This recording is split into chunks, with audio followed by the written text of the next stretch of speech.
आप लोगों को, माओं को और टीचर्स को और प्रिंसिपल को मुबारकबाद देती हूँ, जिनकी मेहनत से ये बच्चे आज यहाँ पर हैं। और मुझे उम्मीद है कि आपके बच्चे और तरक्की करेंगे। और ये बहुत इमरजेंसी में हमारी एक एनजीओ है, उसने ये सारा अरेंजमेंट किया है।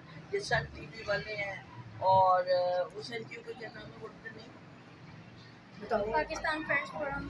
पाकिस्तान फ्रेंड फोरम वालों ने ये प्रोग्राम डेवलप किया है बच्चों को देने का। ये इंशाल्लाह हम कंटिन्यू और भी चीज़ें आपके बच्चों के लिए करेंगे। आपने मुझसे बिल्डिंग का कहा है, मैंने जो इनकी हेड है उनको कहा है, तनवीर को, कि आप इसको फॉलो करें। इंशाल्लाह वो हमारी और चीज़ों में भी ये करेंगे। अब मैं दरख्वास्त करूँगी कि उन बच्चों को हमने देना है जिनकी माएँ उनके साथ है, क्योंकि माँ ही ऐसी चीज़ है जो यहाँ तक अपने बच्चे को लाती है। और ये प्रिंसिपल साहिबा जो कि जिन्होंने मेहनत की, और माशाल्लाह बड़े खूबसूरत चेहरे हैं, बड़े प्यारे बच्चे हैं और काफ़ी मेहनत करके ये पोजीशन लेते हैं। तो मैं मुबारकबाद देती हूँ आप सबको। Congratulation all of you. आप